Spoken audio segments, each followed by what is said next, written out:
Welcome to Mindful Management, Creating a Trauma-Informed Work Environment, a podcast by Chefalo Consulting, where we share the knowledge, stories, and resources you need to create a trauma-informed culture that supports wellness, growth, and resilience.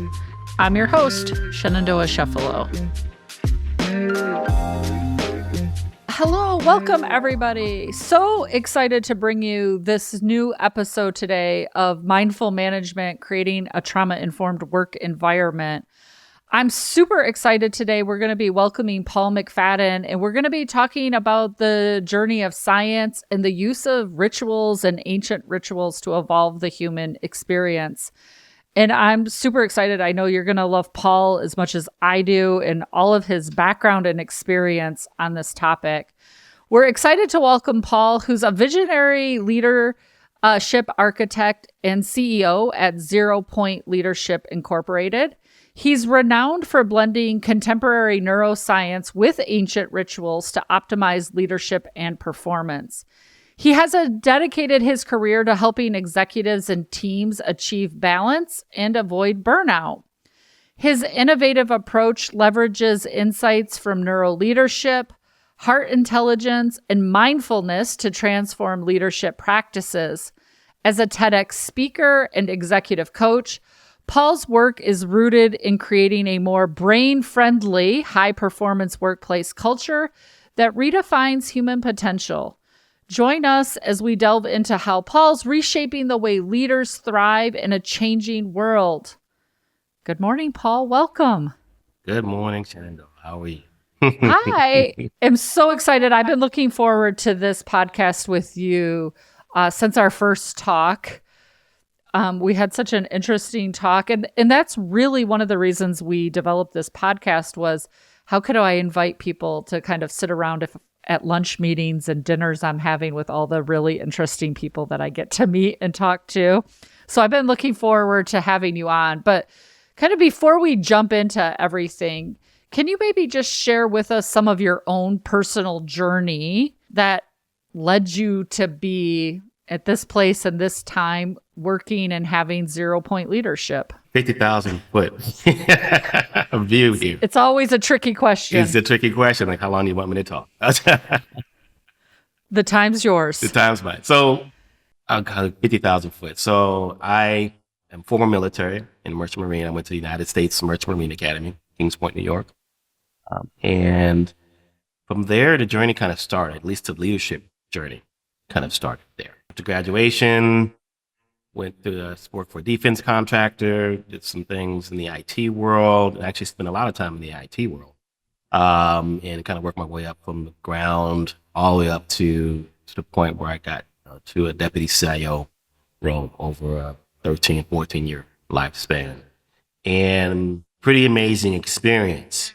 Certainly there was adversity along the way, but I learned a lot, not only from my military experience, but I learned a lot I worked for the American Red Cross. I worked at a nonprofit, and then I worked for an internet company. I worked for myself as a consultant, and I worked for DC government. Kind of like that was my last tenure. And in that experience, there were a couple things that really stood out to me. Number one, there was a gap in being able to, do succession planning correctly. As leaders transition out of organizations, the next leader coming in was typically unequipped, not technically, but from a people skills perspective of being able to manage and lead large teams, and certainly think even strategically, because most organizations are spending time putting out fires versus innovating and strategizing and doing visionary work. So that was the first thing. The second thing that really stood out to me was how we treat people, how leaders treat people, and what the lack of care and development that was kind of culturally ingrained in many organizations. So not something you would typically see in a startup, but organizations that have been around for a while, that's how the culture seemed to be developing, and it was something that was similar across the board, across industries. It wasn't just an isolated incident. I remember when I was in the military, I was served during the time of Desert Shield, Desert Storm.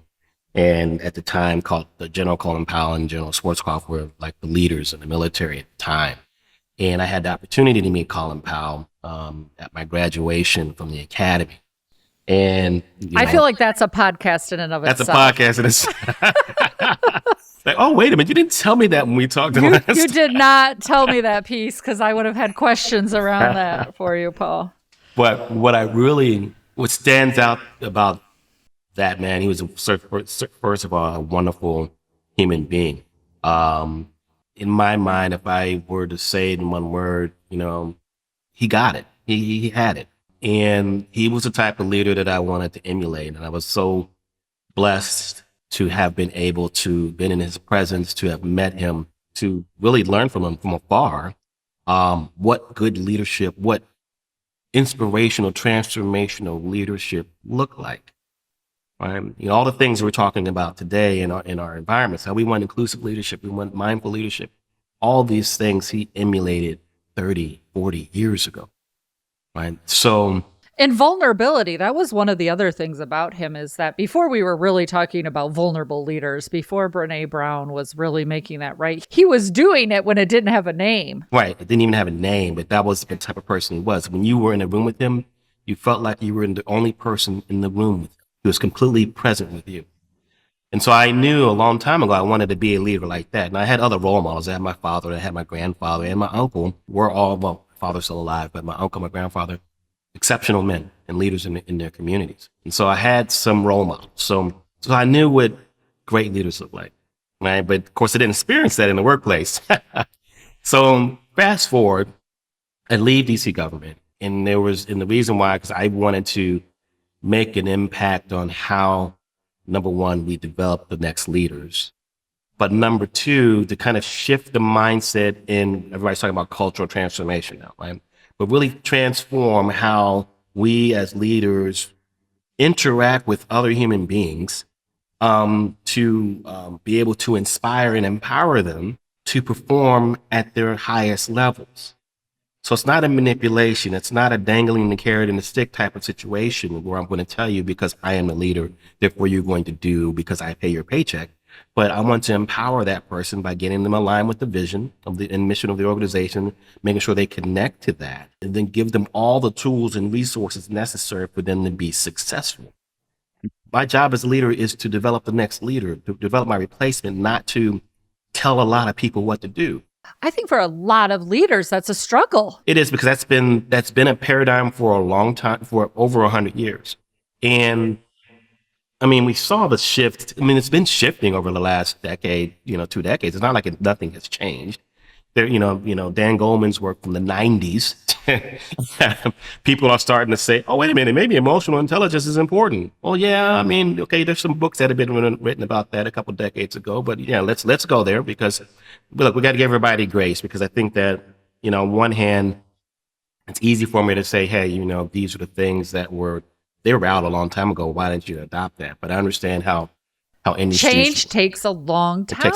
It takes a long time. I feel like my trainings as I get older in this business are getting longer, because I have to give people history. Like, okay, well, 30 years ago, we were talking about this, and it's taken us 30 years to even begin to start to implement. So when you're talking about doing culture change in an office or in a system, or getting a leadership, this piece that you're talking about, it's also about the culture, right? You get a new leader, but they've got to adapt to the culture that exists, not expect that they get to change it to whatever they want, right?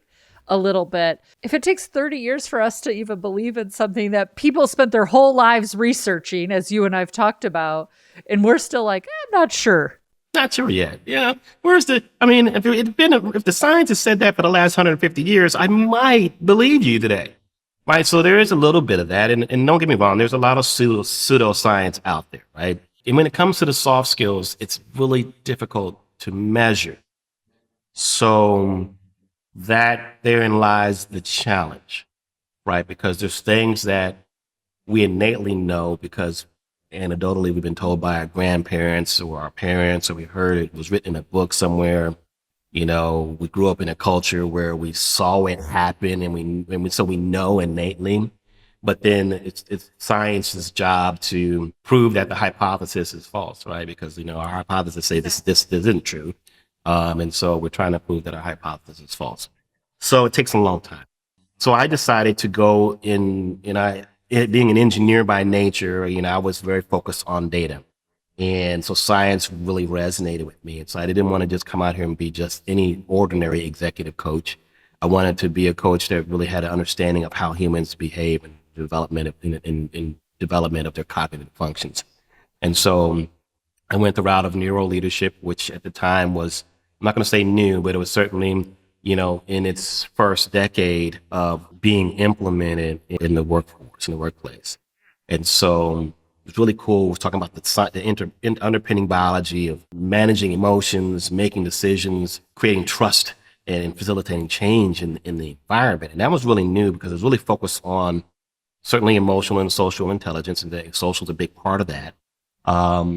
But then being able to understanding the brain functions that are required to be engaged when we are facilitating change, when we are collaborating with other people, when we are trying to navigate our interpersonal relationships, and understanding that anytime I have an exchange with another person, whether it's verbal or nonverbal, whether I'm thinking about them, whether it's text, whatever it is, even when I'm thinking about myself in the same scenario, that's all a social experience.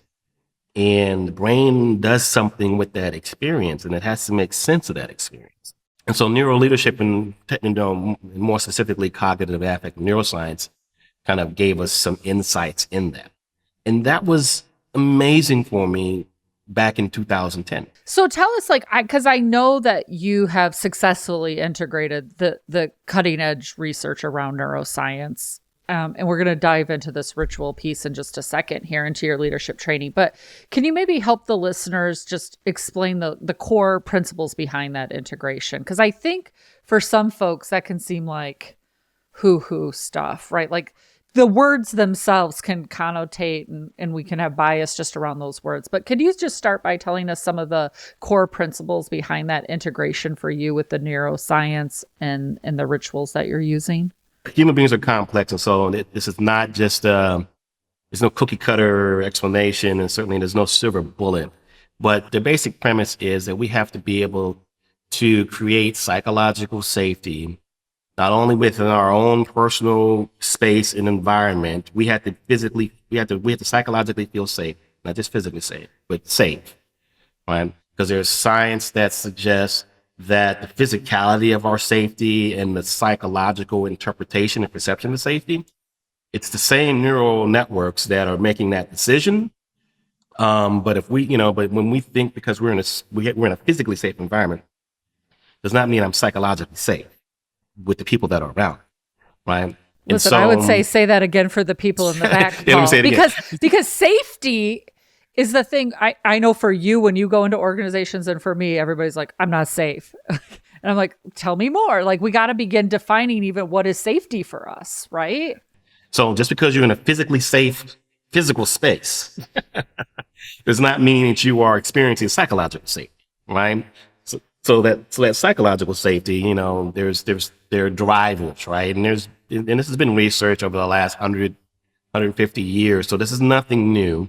It's just how we package, right? So, but there is a need for having, esteem or status in our environments, being made to feel important, right? Being high ranked, right? And typically when we walk into a room, we compare ourselves to other people, right? And we actually assign ourselves a number in a split second, and put ourselves in the pecking order and who's in the room.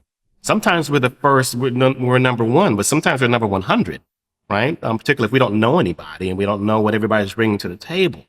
There's things about needing to feel connection or related. So there's things about, having understanding. So having, clarity and certainty in situations. There's a need for equity. There's a need for just being able to make choice, right? And have choices. And for our listeners, every single thing you just listed right there is huge. Like, we could have a single podcast on each one of those phrases that you just said. But I just want to bring that into people's minds, is that because I think for a lot of leaders, they just assume my employees are safe. Absolutely. But we see the impacts of when it's not happening. We see disengagement. We see burnout. We see conflict. We see silos. We see lack of collaboration. We see narrow-minded perspectives. All these things are the results of not having a safe, psychologically safe environment, right? And so we start trying to address the symptoms, but we don't get down to the root of what's causing the problem. Disengagement is a symptom of not having a psychologically safe environment, right? Lack of collaboration is a symptom of not having a psychologically safe. And if we don't create a brain-friendly space for ourselves and for the people that we lead, it's really hard to get the outcomes that we want consistently and sustainably. Get some short wins, by brute force. And that's what we do. We brute force everything. And that's why we're always putting out fires. That's why you got people burned out, because we spend more time putting out fires than preparing for what it is that we say our mission is in the first place. We've lost sight of all of that. And so then we're trying to find the antidote or find the Band-Aid or find some magic cure that's going to fix this in this environment. Like if we just all sit in the room and say, hey, you know what? It'll just fix itself. It'll change. And we do nothing, then we're going to get the same result, right? So yeah, it's this need. I see it all the time where we actually love going from fire to fire because then we never have to be alone with our thoughts, right? Because we're always in that fight, flight, freeze, appease place. And so we don't have to come into our executive functioning. We don't have to think about what are the long-term impacts of what we're doing. We don't have to think about cause and effect. We don't have to goal set because it's like, and we can make the excuse. That's why I always say time is a trauma response. We don't have to make that excuse because we're like, Paul needs something right now. I'm fixing that. And next it's going to be Sheila and she needs something, right? And we're just on and on from one problem to the next. And we don't have to sit and be alone with our thoughts. And all this stuff that when I first discovered this was amazing for me. It was amazing. And then a couple years in, I said, well, wait a minute. This brain stuff is really cool. There's more to the human being than the brain. And what's having the impact on the brain? Like, why do we feel like we're not psychologically safe? Like, what's the emotions that are actually being triggered that make us feel that way? And so then that means you had to dive even deeper. So yeah, I started doing the dive into emotional intelligence, but emotional intelligence is not just a cognitive function, right? We stay in the brain, and we tend to do that because it feels logical. But when humans develop, the first part of the human being that develops is the heart. It is not the brain, right? Then we need to look at the heart. Well, incidentally, there's been some neurocardiologists that have done some of that research, right? So you start diving into that, and this is a lot of work that comes out of the HeartMath Institute, right? But so I want to definitely give them credit, and then there's also another neurocardiologist turned neuroscience. Yeah, for our listeners, if you haven't checked out the HeartMath Institute, put it on your list, and we'll be sure to include a link, Paul, for them as well. And I want to thank Avion Gordon for kind of coining the term the organizing principle of the brain. There's people who have talked about the way the brain functions, but our brain is really wired to minimize danger, maximize reward. That's it. There's no Baskin Robbins here. It's not 31 flavors. It's minimize danger, maximize reward. You can't do that. You must survive. So what's triggering these emotions? So we need to understand a little bit about the biophysiology of emotions. And that's where HeartMath comes into play. Because it's easy to tell people, hey, you need to regulate yourself. You need to make better choices. You need to slow the situation down. But when you're in the moment, all that cognitive functioning that you think that you're going to do and you're going to control yourself goes out of the window. That's why we see all the things we see in media where people lose their minds and do really crazy, stupid things. I'm sorry to say stupid, but it is, some of the behavior is crazy when we see it. And we all sit there and go, what were they thinking? And the real answer is they weren't thinking. It was a reaction to their perspective or perception of the situation that they were in. And oftentimes their perspective of harm, that fear of safety that we were talking about in the beginning, right? And it's not even conscious. I think that's what a lot of people don't understand, is that we're mostly not sitting back saying, how can I go haul Paul today? We're mostly just responding to the energy. We're responding to the stimuli. And it's unconscious. We're doing it unconsciously. About 95 to 98% of the time. And that's a conservative estimate, because I've heard other neuroscientists talk about that, right? So, but between 95 and 98% of the time, we're conscious between 2 and 5% at a time. When we're listening or hearing or receiving new information, whenever we experience novel in our environment, we are present. And, we're also present when we're performing certain practices, which we'll probably talk about a little bit later. But there's presence in that too, like presence in the breath, right? Where we put our attention brings us to the present moment. You bring in the heart stuff, which is where a lot of our emotions kind of start from, or that's where they start to register. And then there's a whole connection between the heart and the brain and the gut. Like this whole axis is all connected. And we have neurons not only in the brain, but neurons in the entire body, right? Your brain is in your entire body, right? There's enough research out there that have been done by several folks, including Candace Pert, who was at NIH. Her team, had put out some amazing work in the early 2000s. Actually, before that, she passed in 2015, I think. But, talking about how every cell in the human body, when you experience an emotion, every cell in your body experiences the emotion. If you're in joy, your entire body's in joy. That's why you feel it throughout. It fills you up.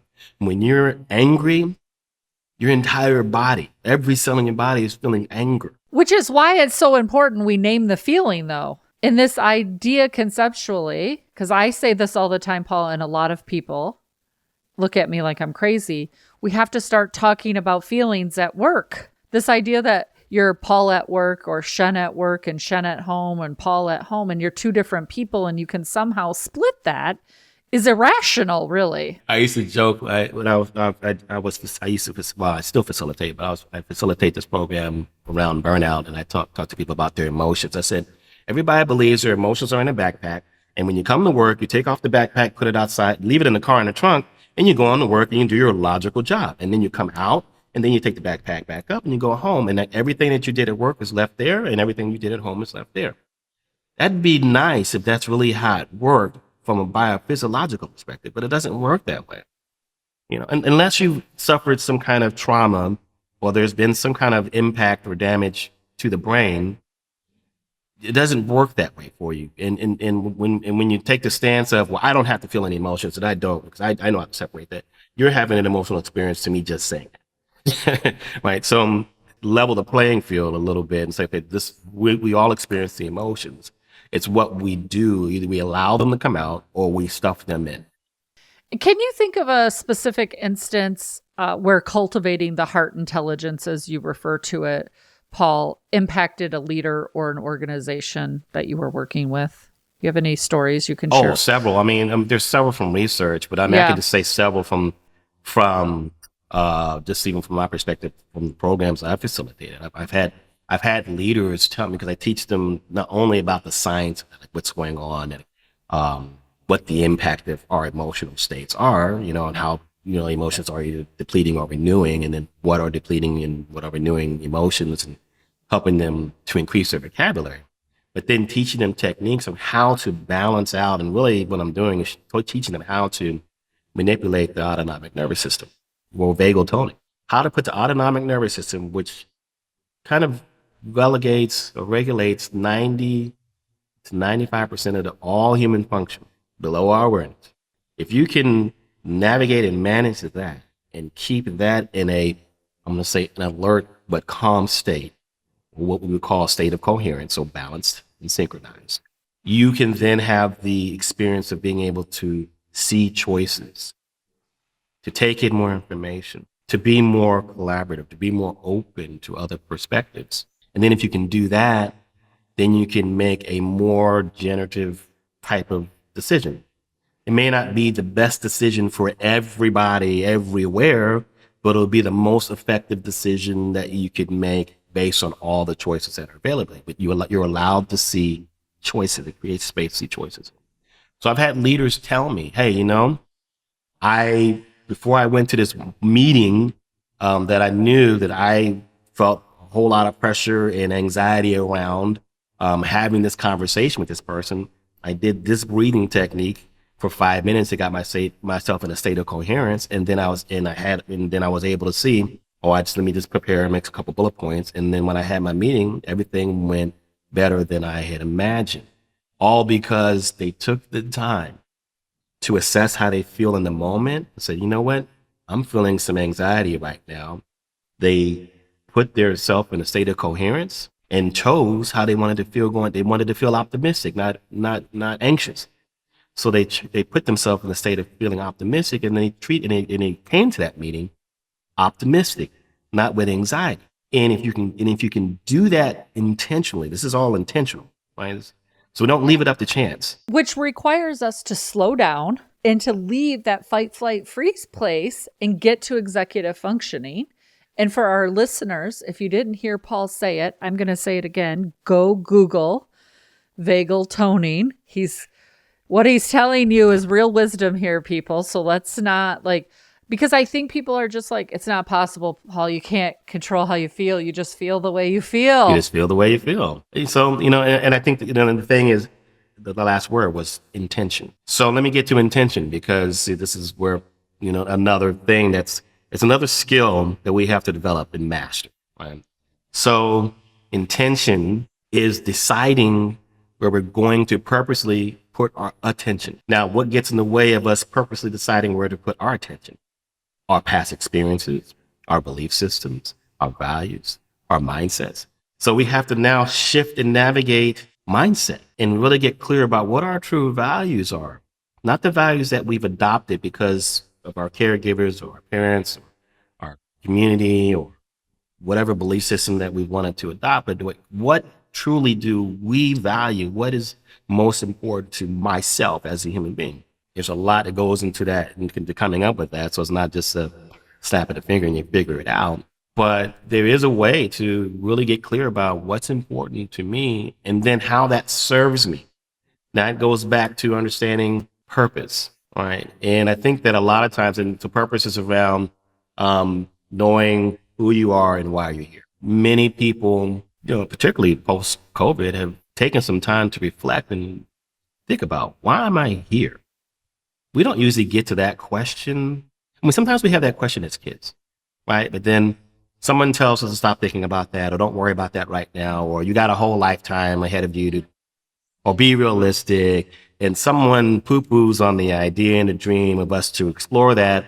It happens at age 5, at 7, at 10, at 13, at 16, at 18, at 21, at 25, and then 30, 40, 50. And at some point we stop the matter and say, I really want to know why I'm here. And they call that the midlife crisis. That's because we're asking the question, why am I here? Because I'm not happy. Something's not right. My life is not where I wanted it to be. That means I'm supposed to do something different. And we started asking that question a long time ago, but someone killed it. Someone killed the dream. Like, who gave us permission to kill the dream? Someone killed the dream. Paul, that's huge. It's actually why I started this work, is that when I first started coaching people, I had a social worker in my office who was helping kids transition from foster care to the rest of their life, right? And she said, I got this kid who wants to be a doctor. And listen, that's just not realistic. And I remember looking at her saying, is it in your job description to be a dream killer? And it was just, I think, I didn't intentionally ask that question, by the way, but it just struck me so hard because of my own personal story. And it struck her. And I think it was a life-changing question for both of us, right? But it's a question I want to pause on, because I think if leaders ask that, not only killing their dreams, their staff's dreams, their organization's dreams, if we ask that more in meetings, things would be different. Oh, I agree with that 100%.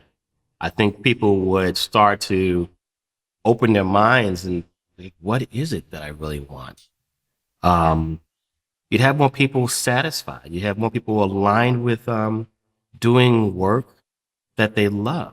I mean, work really should be your expression of love. But when you're working in purpose, it is, right? When you're working aligned to your purpose, that is the physical expression of love. Okay, work should be aligned with love might be the title of this episode.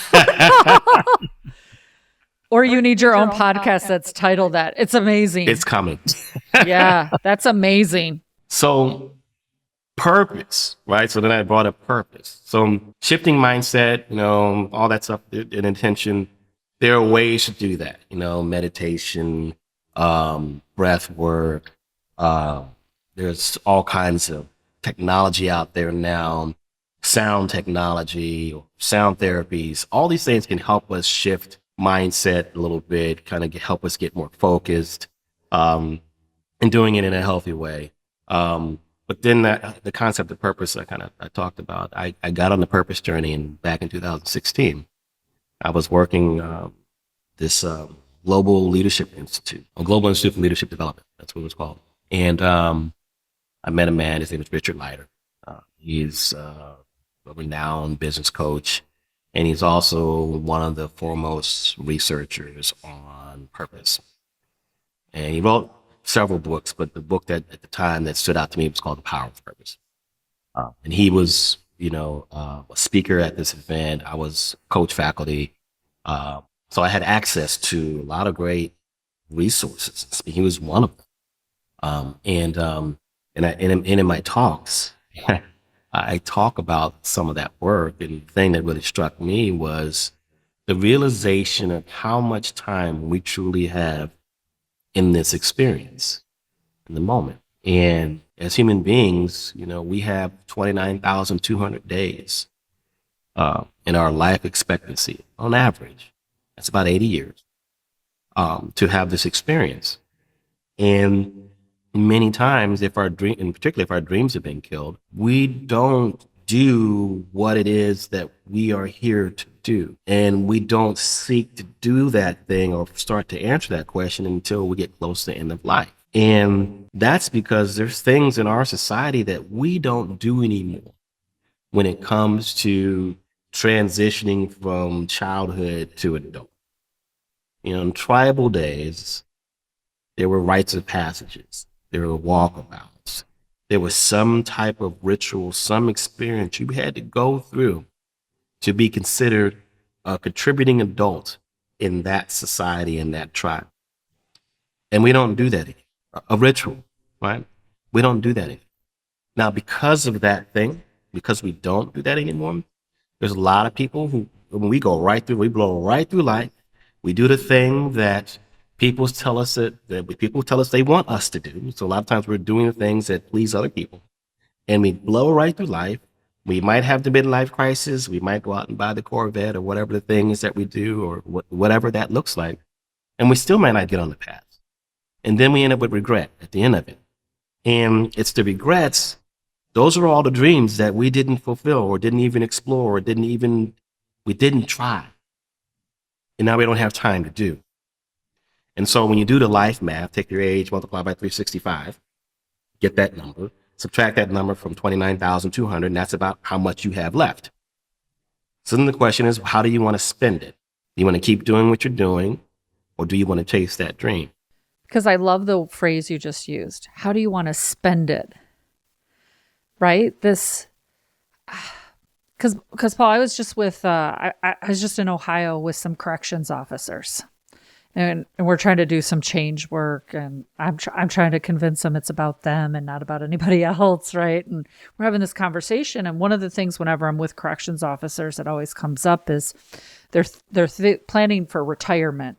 Well, when I retire, I'm going to. And the one thing that we know in that profession is people aren't living long after they retire.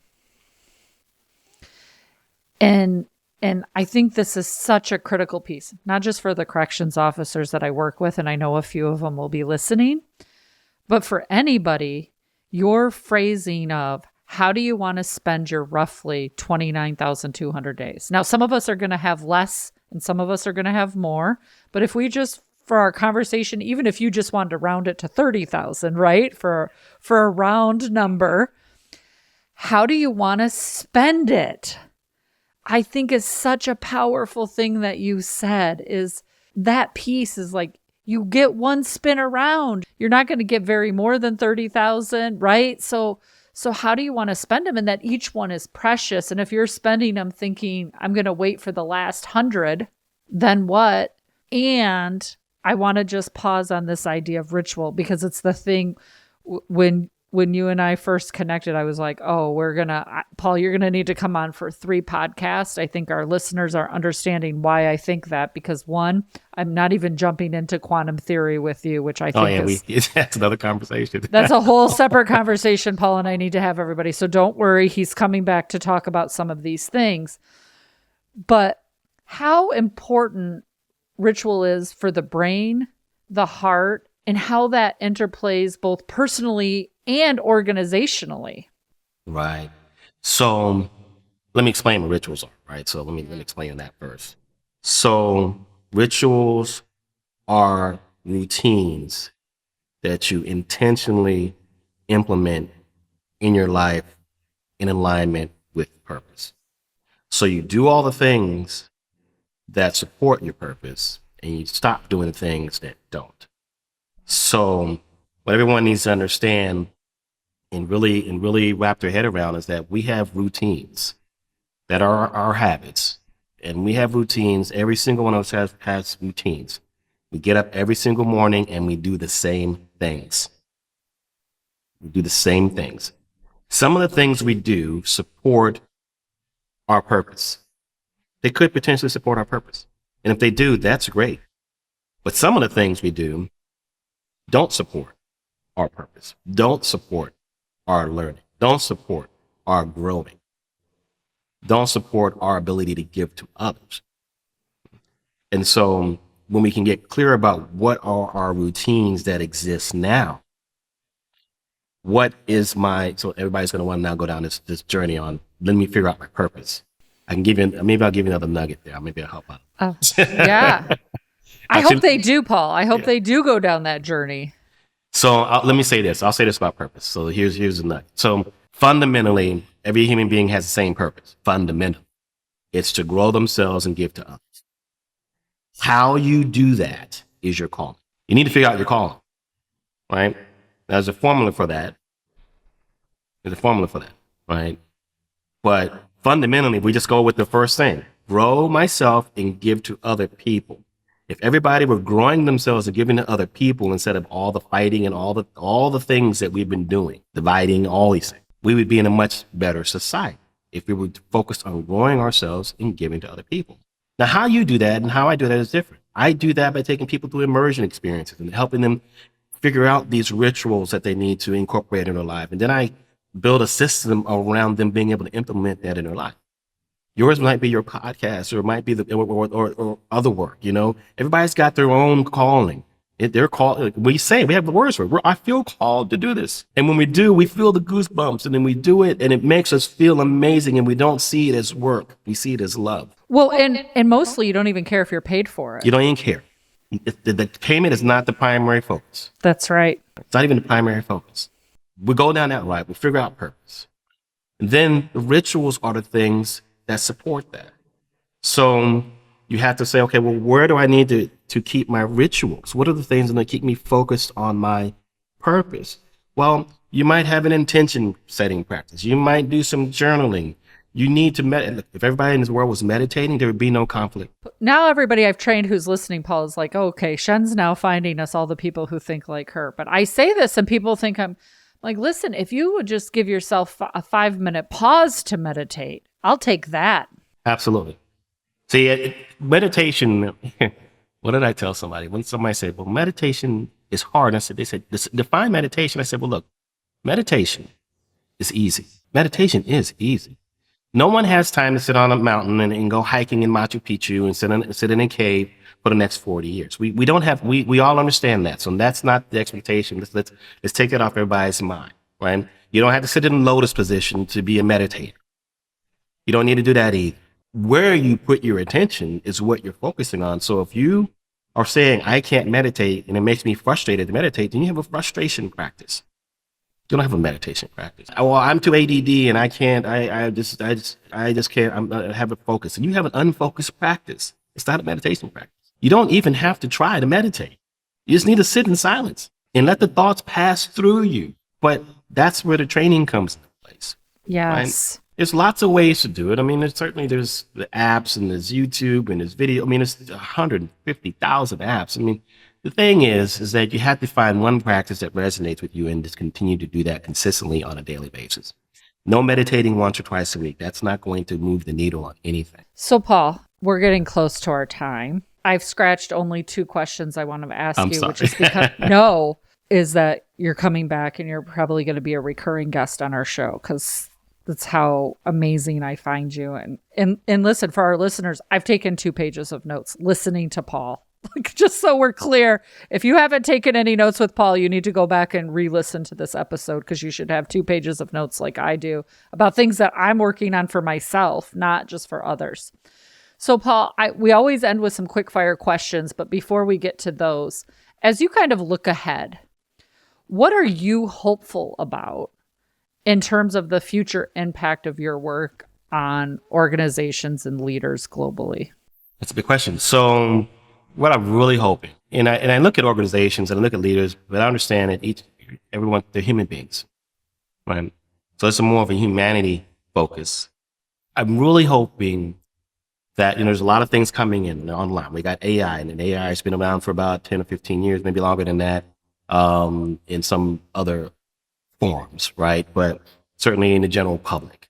There's a lot of technology being put out there, and there is the potential that exists that we will rely too heavily on the technology and not on the technology that exists within.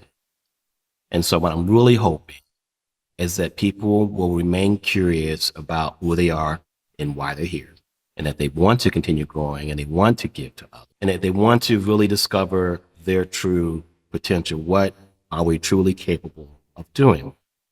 Because if we start embracing the technology and relying on the technology, we might lose the functionality that we haven't even discovered that we already have. This brings about 6 questions I want to ask you around, have we fallen into the trap of being lazy? Have we taken the red pill or the blue pill, Paul? These are all the questions I want to explore with you, but for another time. Tell us, so you can answer these for fun or depending on how serious you're feeling today. But what's the latest book or TV show that's caught your attention and why is it sticking out for you? TV show. Well, one, I don't really watch a lot of TV. I escaped that trap some time ago.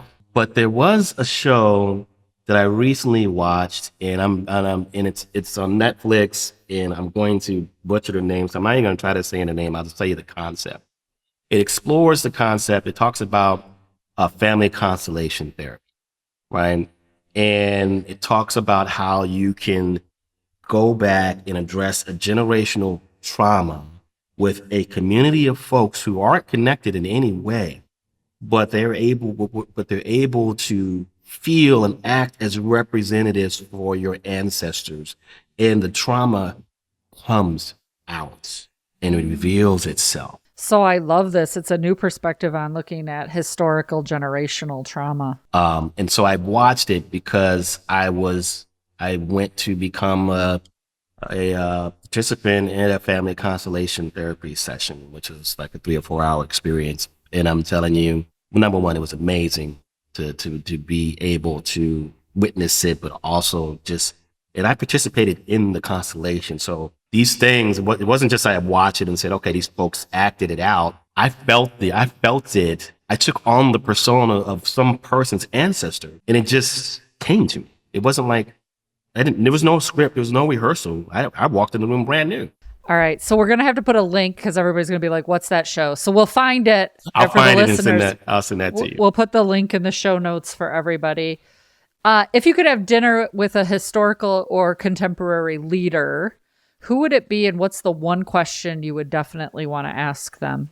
I get asked that question a lot, and it's been different people. But I would say Lao Tzu, 6th century BC philosopher. I think I would ask him, did he think it was really possible for people to master themselves? Is it possible to master yourself? I'm coming. Can I come with you in the time machine? Can I come with you? Yeah, right. I want to be there when the question's asked. That's a good one, Paul. It's a good one. All right. Tell us about a hobby or activity that you're doing that fills you with joy.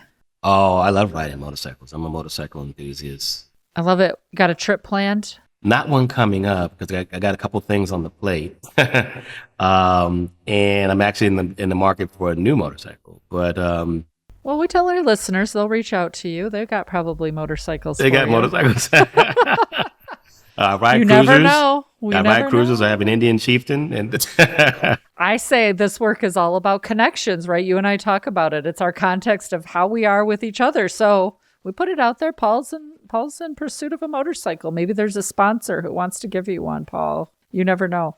Thank you always for your wisdom. When I have you on next time, we're going to dive into the difference between well-being and wellness, by the way. I did not forget your wise words last time we chatted. How can listeners find you? What's the best way? How do they reach you?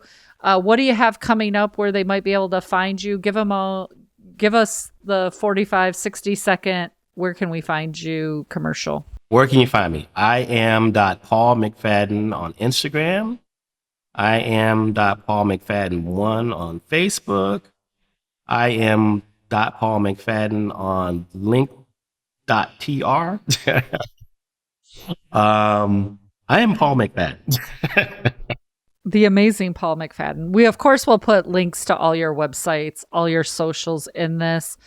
Any special events coming up you want to tell our listeners about? I'm co-author in a book titled Born to Risk. That book launches on August 17th. I did some pre-sale books for signed copies a month ago. We don't have any more copies. That's a good thing. That's a good thing. But the book goes on sale August 17th. That's when it launches. We have a big launch party, but I know the tickets are already sold out for that. It's August 17th on Amazon. We can all get it. I think it'll be on all the different platforms. And you were talking about a podcast, so I'm starting a new podcast. It will be called Becoming Human 2.0, Raw and Unscripted. And I'm going to be talking about these 7 principal domains that need to be mastered in order to attain total well-being. And we can talk about well-being another time, but you're coming on at least 2 more times. Amazing. That I can guarantee, that you'll be on at least 2 more times. So for all of our listeners, we're going to put links to this, but please go look at his book, Born to Risk, his new podcast coming. Paul, when is your podcast launching, do you think? You got a rough estimate for us? I am estimating mid-September. I'm in the process of putting that together now. Starting to reach out to some folks to line up some guests because, it's covering a range of personal well-being, but also this personal development journey of being able to master ourselves. So, all right. So Becoming Human 2.0, please go look for that in September. Paul, as always, it's a joy having you on our show. Thanks for coming, and I can't wait until we see you again.